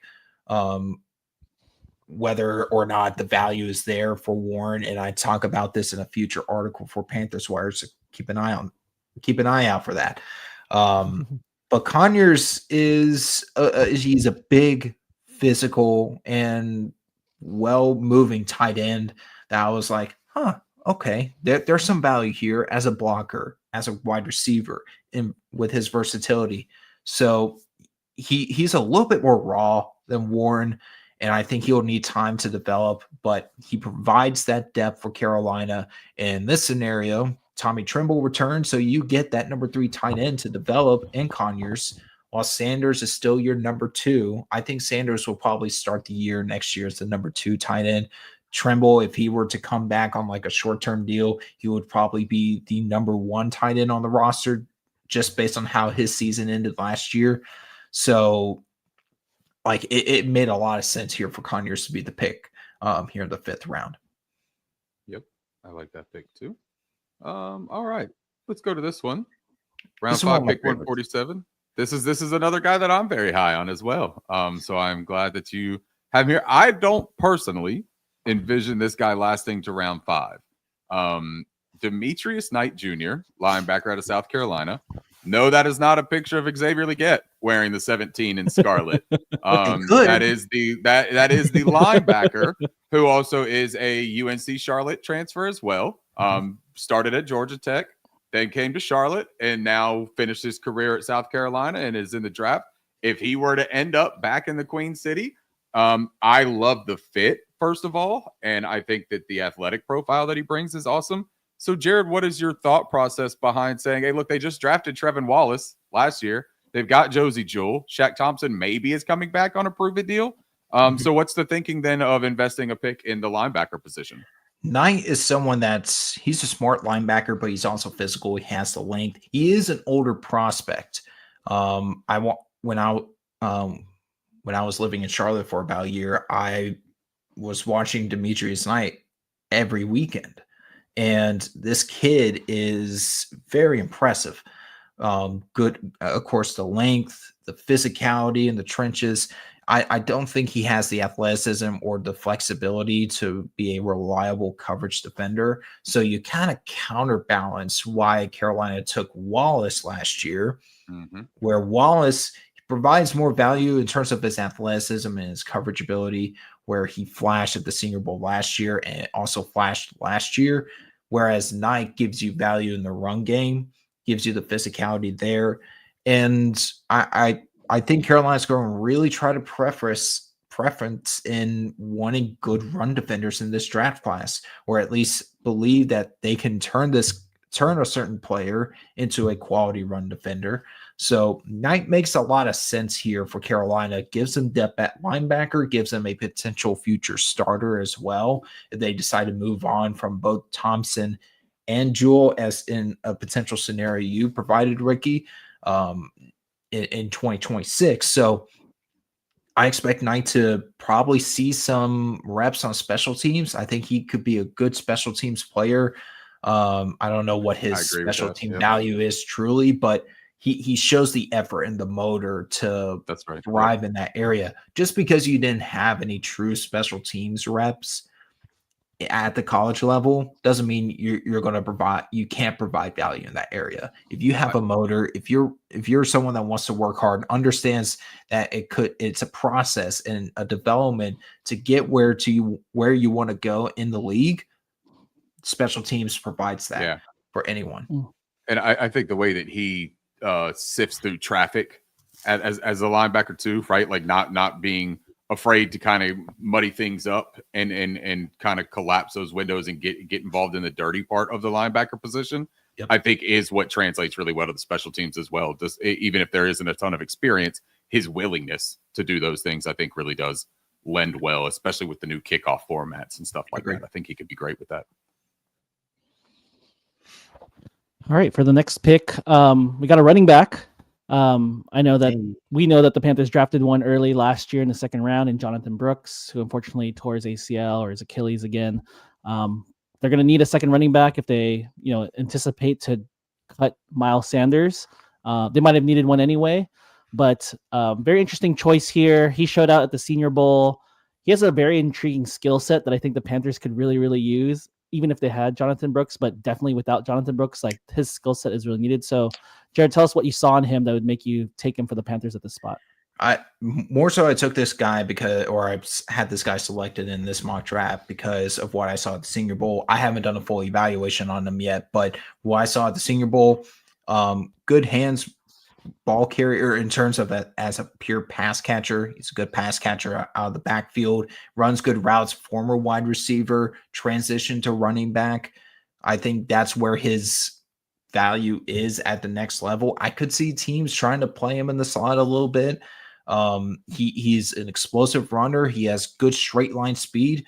He's someone I think would be a nice change of pace back for Carolina. In some cases, as Chuba Hubbard begins to kind of like decrease the amount of touches he gets over the next couple of seasons, trying to expand his lifetime expectancy. I can't speak today, man. I don't know what's going on. You had so many words with L's in there, man. That was just a landmine of a sentence. Shoot, man. I got it's not your fault, man. Those words set you up right there. The expectations should be that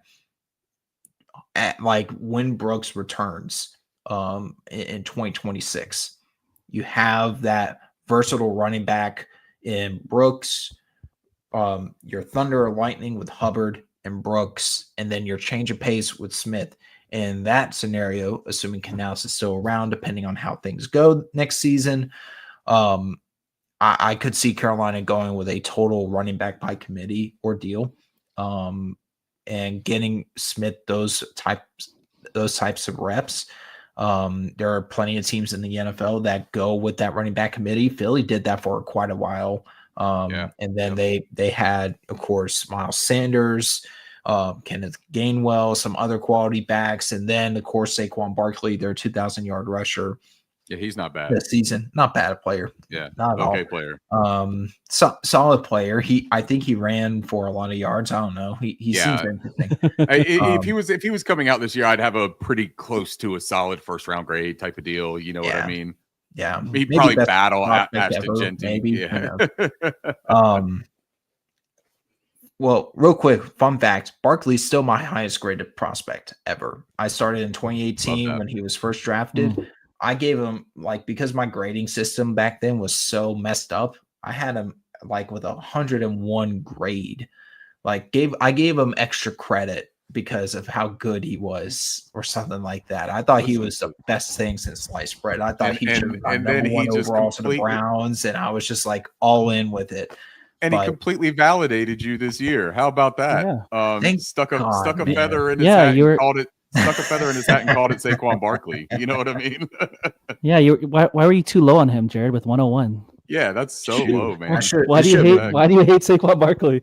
It should have been 2K to match his rushing total this season, man. I mean, shoot. All right, so let's round this thing out. Again, we've got over 600 people that have watched the show today during the lunch hour. Appreciate every single one of y'all. Jared, we also appreciate your time here today, man. You stuck on with us for quite a while. Edgar, I appreciate you taking the time out as well, man. My kid right now is absolutely loving the fact that we went long because he's on tablet time while I'm on the computer. So he's having screen time, man. He's gonna write each of you a handwritten thank you letter and send it out in the next couple of days. Let's round this thing out with round 7 pick. Ahmad Hassanin out of Boise State. This guy is a really interesting backstory, first of all, and what he found with football is tremendous. So, Jared, talk to me about Ahmad Hassanin. Yeah, Hassanin is an impressive player from Boise State. I really enjoyed watching a lot of this tape from the Shrine Bowl.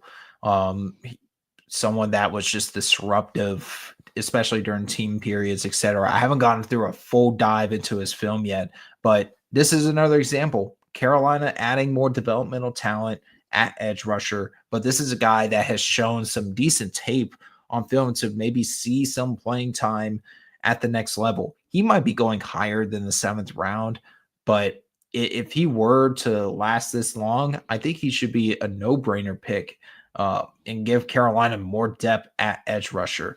So I haven't done a full background, in-depth draft analysis on Hassanin, but this is someone I was impressed with at Shrine Bowl. I figured, take a chance on a player with his size, his length, his impressive film, or his impressive showing at the Shrine Bowl. Give him a chance, see what he can do for this franchise.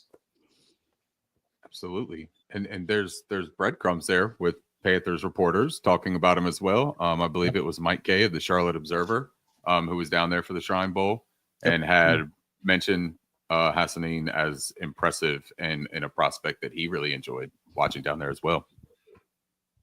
Edgar, any final thoughts here today before we send this one to the vault and get on with the Draft Crush process? Yeah, not a final thought, but I do have one question for the both of you that came in from Zachary. He said he liked that pick, Malachi Moore, but what do you think about safety and free agency for the Panthers? Gotta sign one. You got a preference, Jared? Javon Holland will be a free agent. He's not going to get the franchise tag. So I think Carolina should go all out for Javon Holland, lure him in. Former teammate Robert Hunt in Carolina. And I feel like the connections are there. He would be one. And Miami, there are Dolphins fans that are like, oh, he sucked last season. I think it was just a down year for everyone in Miami. I think Fangio left Miami, and that defense just went to tatters. I don't think anyone really played well defensively, Holland especially. But what he has shown on film over the last several seasons, he may not have elite ball production, but it's there for Carolina. Sorry, I hit a button and made you disappear there for the end of your description of why Javon Holland. You're fine. What do you think about Trevon Moehrig, the safety out of Las Vegas that also apparently is going to get the chance to look around and kind of see his suitors as well? Yeah, Morig has seen when I was watching Jaguars and Raiders all 22 last season for Jaguars Wire when I was originally with them. And Morig kept flashing on film. I was like, and I decided just to restart the game and just watch Morig, knowing he was going to be a free agent. This guy has linebacker reps. He has edge reps. He has nickel, safe or strong safety, split safety, single high. Like he playing everywhere. More so like a Swiss Army knife. He gives Carolina.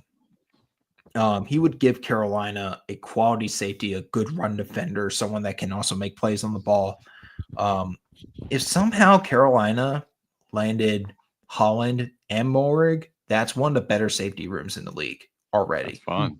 Yeah. And that secondary, I think there will be a lot less miscommunication on the back end this time. That would be nice. Yeah. Oh, I would like that. Yeah. I mean, both those players take accountability. They're very smart. They understand where they need to be.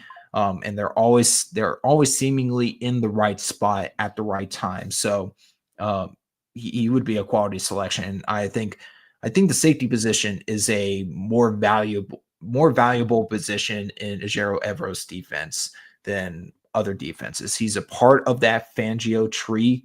And the safety position for those teams have been very critical. Reed Blankenship, CJ Gardner-Johnson, even Cooper DeJean has had some safety reps. Like you need guys that can go on the back end and play good football. And Carolina didn't exactly have that this past season with Fuller and Woods. So I agree. You got to see that translate. And you got to revamp that safety room. You got to add quality talent. If Carolina is able to do so this offseason, I think they'll be in a much better spot defensively. Just overall, you won't see those blown coverages as much, if not at all. Love it. Jared, while we have you, and then while we're on this topic, and I know you covered the Jaguars, do you have any thoughts on just looking at the safeties that are available on Andre Cisco? Because he played for the Jaguars. Is he good? Is he a good fit? Is he not? What do you think? A little bit inconsistent for my liking. Like ball production is certainly there, but I'm leaning towards it's more like a situation where Dante Jackson, he had all that ball production. I'm not saying Andre Cisco is the Dante Jackson of the safety position, but I think Cisco certainly had I think he had a worse year than Holland did. And I think that Jaguars defense in general was just bad. They were never in the right place. I don't think the players matched the system that needed to be run with those type of personnel. So I think Cisco would probably be better elsewhere, a much better productive player on another team. But I'm a little hesitant with Cisco in Carolina. I prefer Morig or Hufanga or even Holland. Those are guys I'm definitely keeping my eye on. Justin Reed from Kansas City, like that. You need a safety this year. It's a great year for one. So I'm not too concerned Carolina about them potentially dropping the ball at that position, assuming they do decide to totally revamp that room. Great stuff. Great stuff as always. Jared, tell them where they can find all your stuff, man. You guys can find me on X, Blue Sky, Threads, J-Rod NFL Draft. I'm going to do better to try and post on Blue Sky and Threads a little bit more. We'll just see how that goes. But for me, you can find me on X at J-Rod NFL Draft. You can find my content on Sports Illustrated, on Rams, Jaguars, and Chiefs on SI, and as well as Panthers Wire. Just taking over the world, man. It's like Pinky in the Brain. He just does everything. Finally got a day off this past Sunday. I was like, sweet. I thought you were talking about today. I was like, you got a day off and decided to spend it with me and Edgar? Man. I'm like, for an episode right after this. For an episode full of all the things that we hate, you made it pretty clear today, man. We do not hate Jared Feinberg. Jared Feinberg is an absolute terrific draft analyst, a good pal of mine. Jared, I really appreciate you coming on, man, and giving us all this time. Thank you, Edgar. Much appreciated. Thank you, Jared. Appreciate you. All right, Edgar, do you want to take us out and finish this thing up? Yeah, for all the 633 people that are out there, thank you so much for your support. If you haven't already, if you could comment, like, and subscribe. You'll find us on YouTube because it's live, but also if you want to see us in all the podcast formats, you'll see this on there as well. But for Ricky and myself, thank you. Have a great day. We got more stuff headed for you, more guests, more maybe not as great as Jared, just as great as Jared, but like we have more for you. So keep tuning in, and we'll see you next time.